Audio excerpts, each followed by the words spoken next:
All right, all right, all right. What's going on, everyone? Falcone coming to you from Nashville, Tennessee, and welcome to Falcone Fridays. Today, I'm going to walk you through my process on how you should put your session together so I can mix it or do my stem mastering process. Going to be straight to the point.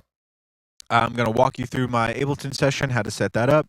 Also going to walk you through LV1 and show you how I stem all that stuff out, run it through the mixer, run it through some analog gear, back in and print it, making the process easily repeatable time after time. So without further ado, let's hop into it.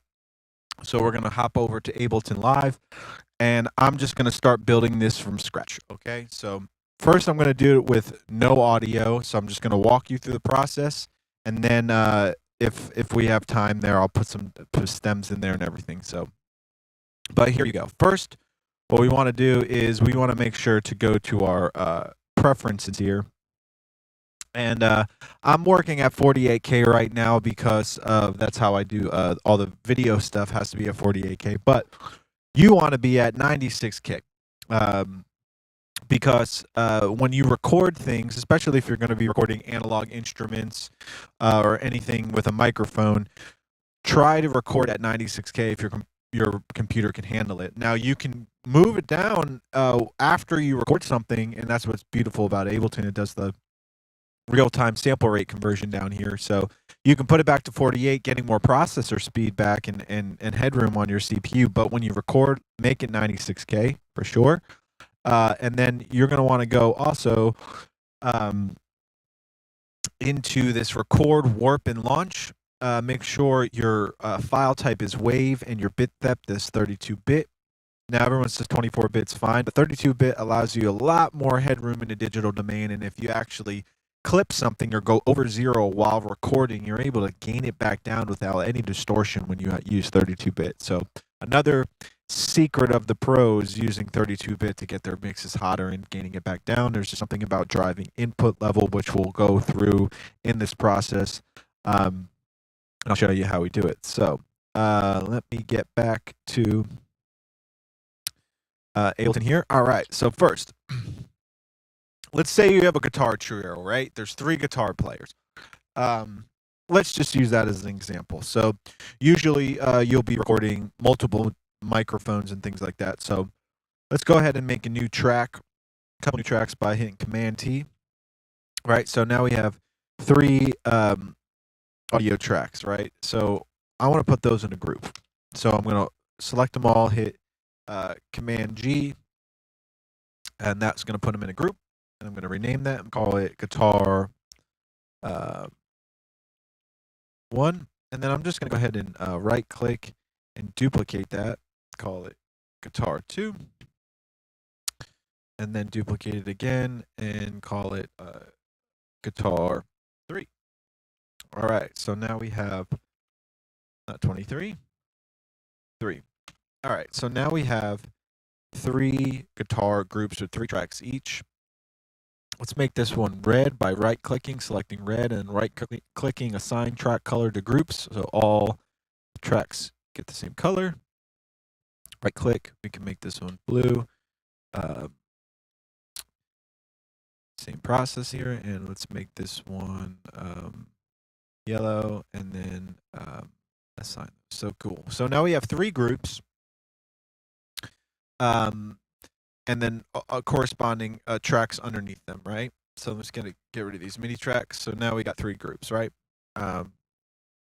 So this is where you're going to record your track, right? So we want to rename that. We can call this, mic 1, mic 2, and then we call this room. Same thing, mic 1, mic 2, and mic 3. Same difference. 1, 2, whoop,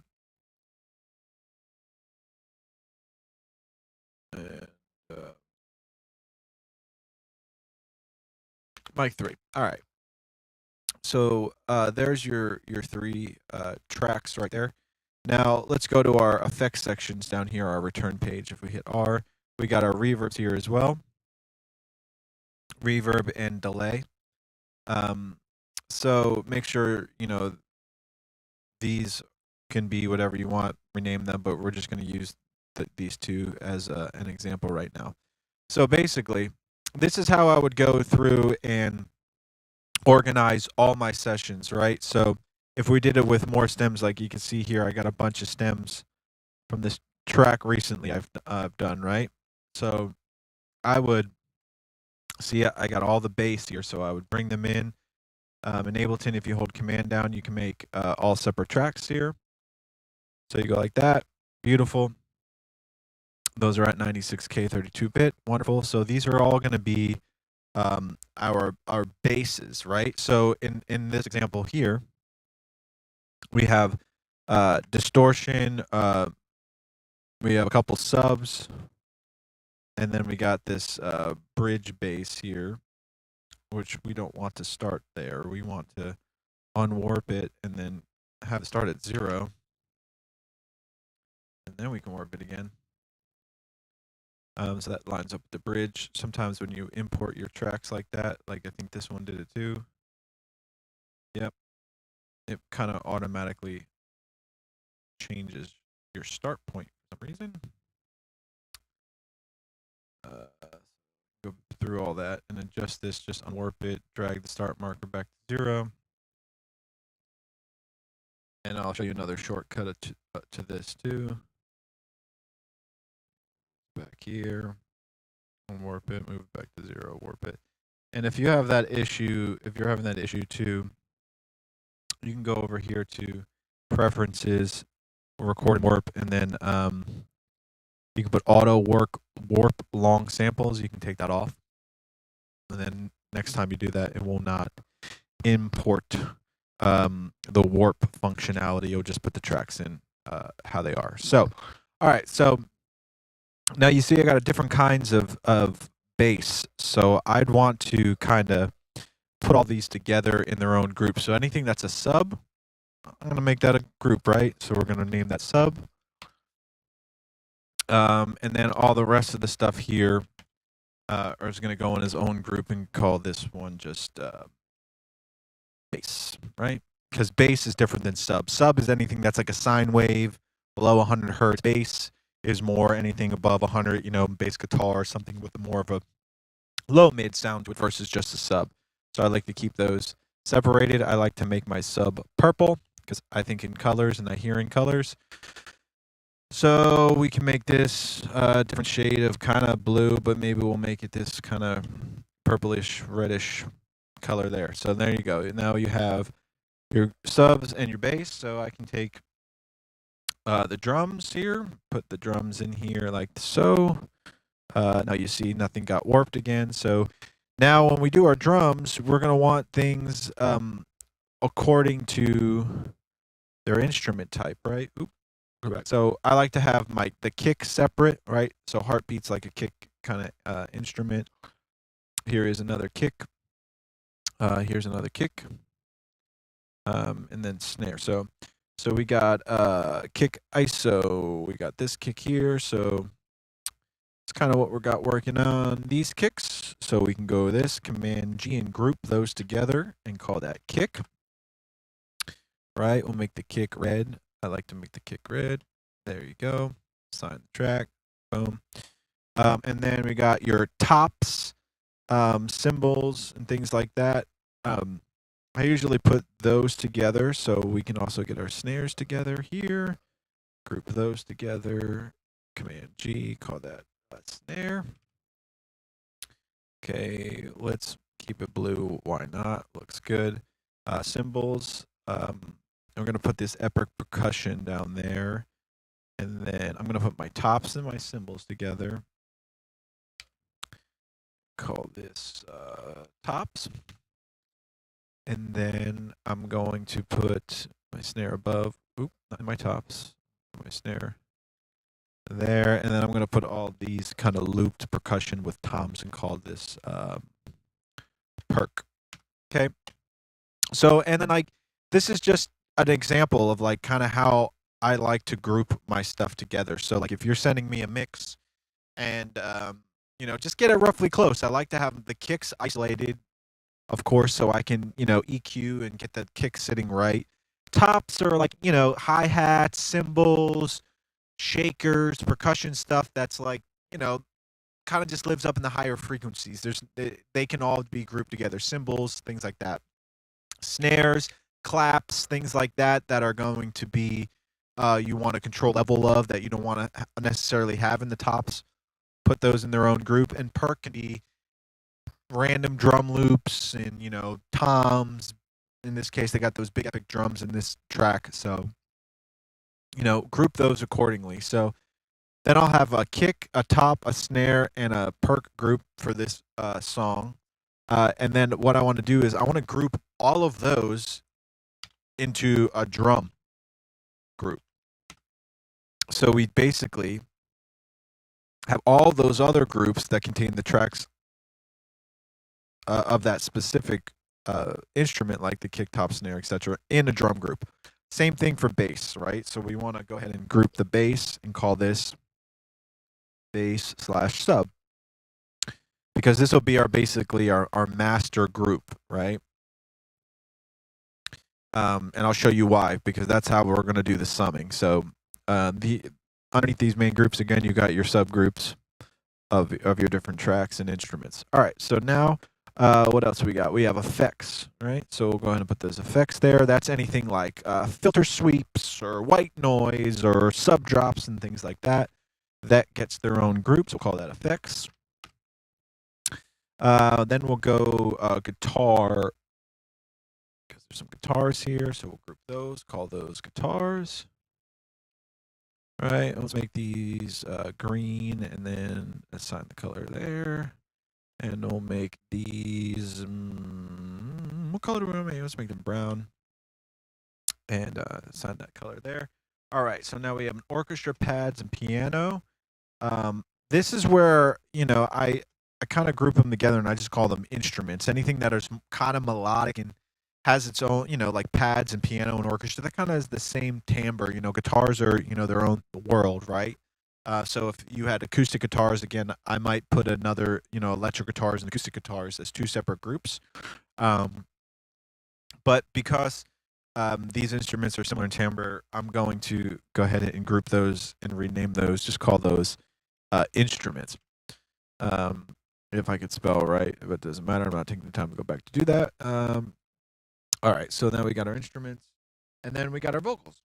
So import those, and then we'll right-click or select all, group them, rename, and call it vocals. All right. So then we'll make the vocals white, like that, and there you go. All right, so now we have, and then because we did this guitar, let's go ahead and group those into a group and call those acoustics, right? How about we spell? Acoustic. All right, so then we go like this, and let's not make that red. Let's make it this color here, and also let's make this that color there, and then right click and that. All right, boom. Acoustics, guitars. Okay, so here we have our groups. I'll go ahead and just kind of minimize them and show you what we got in them. One more time. Okay, so a run through of that, right? Again, so you have all your kick drums in a kick drum bus, right? You got all your top instruments, cymbals, hi-hats, and things like that, and your tops. You got all your snare drums and your claps under snare.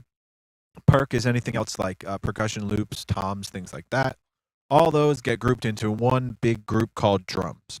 Then you have your bass master group, which contains your sub and your bass. So you have your sub harmonic type instruments under a subgroup, your bass, which is more of your higher bass sounds under bass, and those both get grouped into a bass master group. I usually put these effects down here. Then you have your guitars. Again, you have your two guitars under a main group there. Acoustics. Again, here's multiple acoustic guitar microphones under a guitar 1 bus that's then grouped to the acoustic, same for guitar 2 and guitar 3. And then you have your instrument tabs, which or your instrument group, which can be anything else that you'd like there. In this case, piano pads and orchestra strings. That is in instruments there. And then you got, this has to go outside of that group. And then you got your effects, which your switches, your white noise, and things like that. And then you got your vocal group. Okay. So cool that we have all those. So now is the part where we're going to stem everything out. So once you have everything like this, I can go into some, whenever you do things, you want to try to keep plugins off of these master groups, right? These should always be set to 0. These faders, your main groups should be fader at 0 because these are just a container basically, so that I can easily control level of all those individual elements when I start to do the gain staging thing, which I'll kind of walk through right now. That it's just easily one fader is going to pull down all the volume from everything else in between, and there's no automation done or anything on those master groups. But inside, you could put plugins on these groups here on the kick, top, snare, and perk like that, as well as individually inside of these on the tracks themselves. But again, start with the tracks first, get your gain staging and your level good on those, and then try to minimally process on the main group of the kick. I usually just do some subtractive stuff or some controlling stuff for the main bus itself, but try to limit your processing on these groups till last, right? Make sure you try to do everything you can to the individual elements first, and then when you get to the group, it's kind of just minimal stuff. Same goes for the sub and the bass guitars, etc. So, all right, so now that we have all that figured out, and this is how you're going to set up your session, right? When I get it, this is what I'm going to do. I'm going to stem it out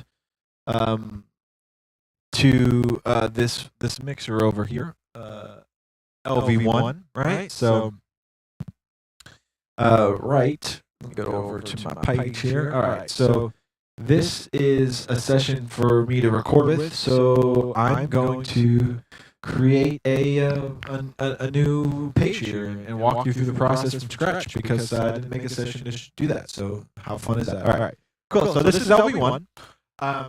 So what I want to do in LV1 is basically, this is a mixer. Think of it as an analog console, right? So I'm just going to be taking tracks from Ableton.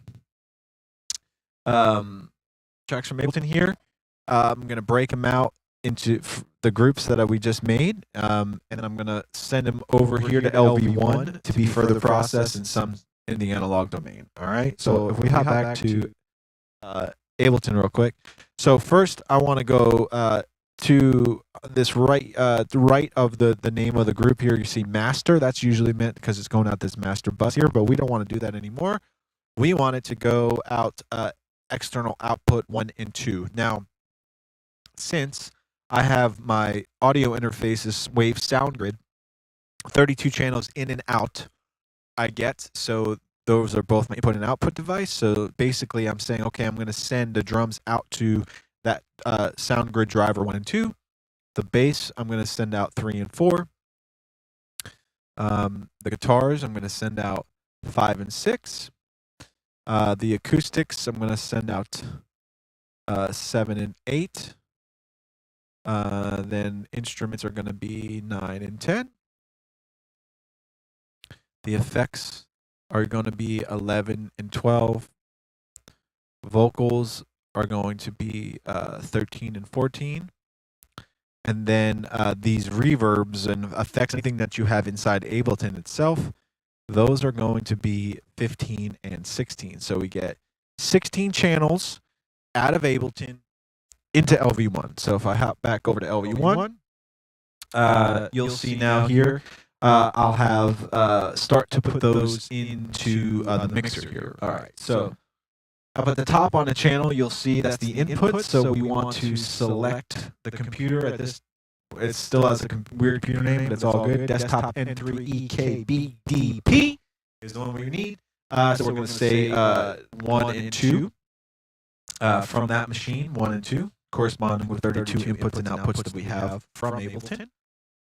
So then we'll go on to the next one track here, put 3 and 4, so on sort of 5 and 6, 7 and 8, 9 and 10, 11 and 12, 13, 14, and 15, and 16. All right.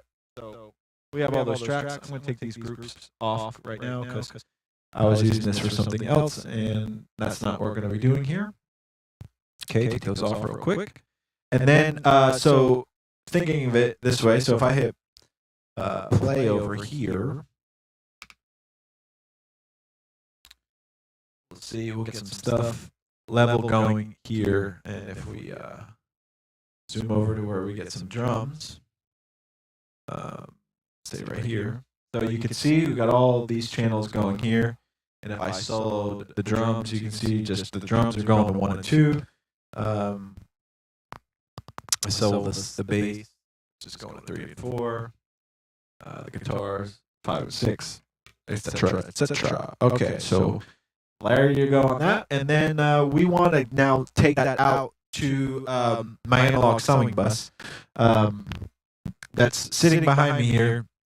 I didn't set up my camera, so you can't see it right now, but it's all good. Believe me, it's awesome. I have Wave Sound Grid DLS.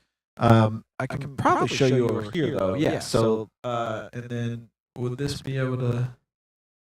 Okay, perfect. So here we go. These are my 192 converters that I have attached to my DLS, which is a Wave Sound Grid server and I/O device. Was a Waves DSP server, similar to how UAD audio works as a DSP card, and all the processing is done on that.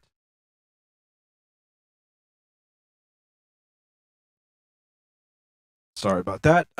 This similar thing happens with Wave Sound Grid. There's a DSP card. All the processing is done on that. All the I/O processing is done on that. 2 DigiLink connectors on the back that hook to the 192 converters.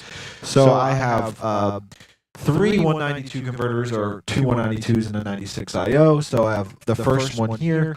I want to set up, because I have 16 analog outputs. You see I already have 8 set up. So I got to set these other 8 to analog 9 through 16. So now 1 through 16, which corresponds through 1 through 16 and on Ableton, is going to go out those 16 outputs on the first 192. Here is the 96 I/O, which is how my microphone is getting in. And then I have this third 192 hooked to the second port, and we're just basically using this for the SpeedF output. Also has 16 analog inputs that I use for my keyboards and things like that, and other outboard gear, but for this purpose, we're just using the SpeedF output that goes to the Rosetta 200 that gets converted to analog, that goes to the passive monitor controller, then goes to the PMC 228 monitor. So that's kind of the output chain there. Everything is clocked off a Big Ben clock, which is the master of the DLS word clock input. So we have consistent sync along all our devices. So that's some geeky, beautiful shit. And then you'll see you have the double DLS, which is all the 192s, and my 2 computers that are attached here as well via Ethernet. That's the only connection that's going on here is Ethernet. So that's my laptop here, and then this is my streaming PC, so I'm able to send all the tracks and all the information, or just a 2-track and my microphone from LV1 from this machine to my streaming PC over Ethernet only, all in real time with no latency. It's pretty freaking awesome. If you don't know about networked audio yet, need to. It's the future, and it's so flexible. I can run this whole entire rig off my laptop with an Ethernet cable. You weren't able to do that before, so really powerful. I encourage you to look into it, and we'll do some more videos on actually this whole setup and see if that's something that you guys may be interested in getting for yourself. So, okay. Back to the mixer itself. So we got our 16 channel inputs from Ableton right up here at the top. So now we want to send those out those 192 converters. So I go to the output section here. You see out, left, and right. You select DLS. I'm going to select DLS 1 and 2, DLS 3 and 4, and so on 5 and 6, 7, 8, 9, 10, 11, 12, 13, 14, 15, and 16. There we go. Disconnect this one. So there is that. So we got our 16 channels. Go ahead and press play on Ableton real quick. So we got our 16 channels there. Look over my shoulder. Yep. Going out the 192s beautifully. So now we need to return that back in. So I'm going to go ahead on this track here, channel 26, and I'm going to make that input the input from the 192s via the Rosetta Apogee 200. So basically what happens here is these 16 channels go out the 192s. They get hooked into my passive analog summing bus. And since it's the passive analog summing bus, the level gets dropped. You lose some level. So that has to be regained back up. So it comes out of the summing bus into 1073 BAE mic pre, and I use the coloration and the of the transformers in the analog gear inside of there to kind of get some coloration and warmth, and then that goes through a Night Pro EQ 3D to add some of that 40K magical airband to it. That's set it and forget it. I never mess with it really. It's just my sound basically. So, and then that goes out of the Night Pro EQ 3D back into the Rosetta 200, which is the analog to digital converter, and it has a soft limit on it, and that's what's really cool. So I'm clipping basically. I have a limiter on the A to D conversion, so I can push level hotter into that conversion stage, getting it to be hotter inside the computer without really going over because I have a soft limit on input. Another secret of the pros there, using a soft limit on your D to A conversion. So that's what the Rosetta 200 does.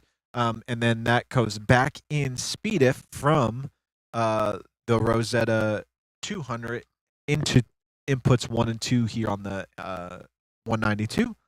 And that's why you see it here as an input on this channel 26. So if I hit this, I can hear it out my speakers.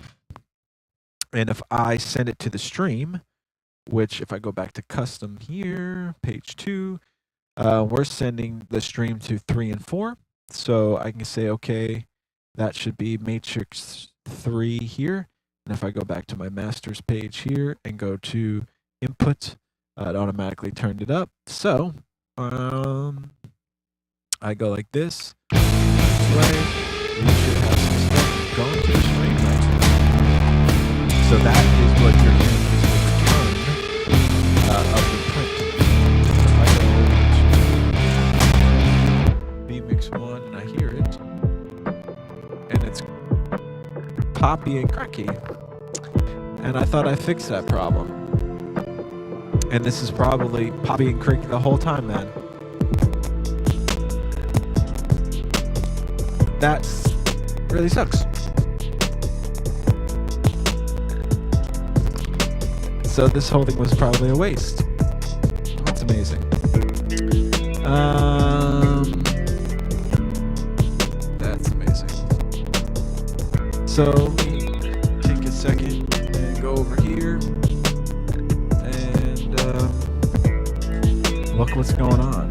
Because I had this all set up perfectly, beautifully. Now it seems like we have some stuff on that.